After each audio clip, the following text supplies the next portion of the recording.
नमस्कार, the India moves में आपका स्वागत है और मैं हूं छवि अवस्थी। दोस्तों, राजस्थान में उपचुनाव अब नजदीक आ चुके हैं। आज से नामांकन की प्रक्रिया भी शुरू हो चुकी है। माना जा रहा है कि एक दो दिन में लिस्ट भी आ सकती है, जिसमें जो प्रत्याशी हैं उनके नाम की घोषणा हो सकती है दोनों ही पार्टियों की तरफ से, भाजपा कांग्रेस दोनों की तरफ से। और माना जा रहा है कि दोनों ही बड़ी पार्टियों ने पूरी तैयारी कर ली है उपचुनाव की, क्योंकि कांग्रेस भी दावा कर रही है कि वो जीतेगी यहाँ से। वहीं भाजपा का दावा है कि इस बार सारे उपचुनाव, सारी सीट उन्हीं के खाते में आनी है। हालांकि देखने वाली बात होगी कि किसकी जीत होती है और किसकी हार होती है।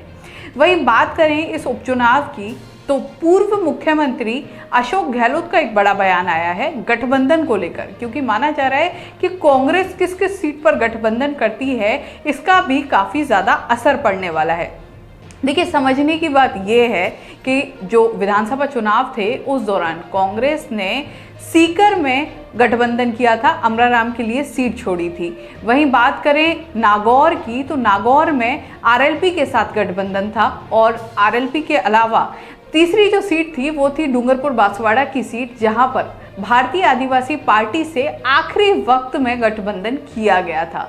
आखिरी वक्त में कांग्रेस की तरफ से कहा गया था कि वो यहाँ पर साथ में चुनाव लड़ रहे हैं। हालांकि इस दौरान जो कांग्रेस के प्रत्याशी थे वो बैठे नहीं थे, वो भी चुनाव मैदान में थे। तीनों सीट गठबंधन के साथ कांग्रेस के खाते में आई। अब ऐसे में उपचुनाव है। अब उपचुनाव को लेकर देखा जा रहा है कि कौन कौन सी सीट पर कांग्रेस गठबंधन करती है और कहां पर बात बनती है, ये देखने वाली बात होगी। वहीं अशोक गहलोत का साफ तौर पर कहना है कि ये सारे फैसले उच्च लेवल पर होंगे, ये सारे फैसले आलाकमान की तरफ से किए जाएंगे, क्योंकि ये पूरी जो गठबंधन को लेके आगे की चर्चा है ये आलाकमान के ही निर्णय पर टिकी हुई है। ऐसे में खुद पूर्व मुख्यमंत्री अशोक गहलोत भी अब दिल्ली पहुंच चुके हैं। उन्होंने यहां तक स्पष्ट किया कि उनका कहना है कि 3 से 4 दिन पहले पीसीसी चीफ गोविंद सिंह डोटासरा से उनकी बात हुई, और बात जब उनकी गोविंद सिंह डोटासरा से हुई उस दौरान भी यही चर्चा हुई कि आखिरी फैसला आलाकमान का रहेगा कि किस सीट पर गठबंधन करना है। समझने की चीज़ ये भी है कि गठबंधन क्योंकि इस बार इसलिए भी ज़रूरी है, जो सीटें हैं उन सीटों पर ये अधिकांश वो सीटें हैं जिन पर चाहे आरएलपी की बात करें या फिर भारतीय आदिवासी पार्टी की बात करें, इनका वर्चस्व अच्छा खासा है। ऐसे में अगर कांग्रेस गठबंधन के साथ चलती है तो कांग्रेस के लिए एक पॉजिटिव साइड हो सकती है। वहीं चीज़ दूसरी ये भी है समझने की कि हनुमान बेनीवाल ने हरियाणा चुनाव के दौरान कांग्रेस के खिलाफ प्रदर्शन किया था, कांग्रेस के खिलाफ बयानबाजी की थी। अब ऐसे में क्या दोबारा से हनुमान बेनीवाल कांग्रेस के साथ आकर खड़े होते हैं, ये देखने की बात होगी, और क्या कांग्रेस उनके साथ गठबंधन को राजी होती है।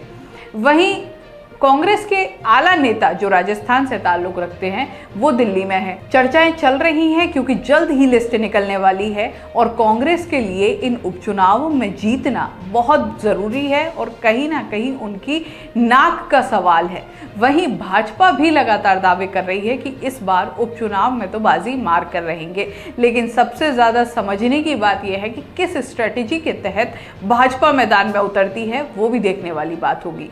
तो कुल मिलाकर आने वाला जो समय है, क्योंकि 13 नवंबर को ये उपचुनाव हैं, तब तक का समय राजनीतिक दृष्टि से राजस्थान में काफ़ी कुछ रोचक रहने वाला है। काफ़ी नई नई घटनाएं और नए नए रिश्ते बनने और बिगड़ने वाले हैं। तो देखने वाली बात होगी कि कौन कौन से गठबंधन होते हैं और कौन से पुराने गठबंधन टूटते नजर आते हैं। इस तरह की खबरों के लिए हम ऐसे ही हाजिर होते रहेंगे, उपचुनाव की चटपटी खबरों को लेकर आपके सामने आते रहेंगे। चैनल को सब्सक्राइब करना ना भूलें। नमस्कार।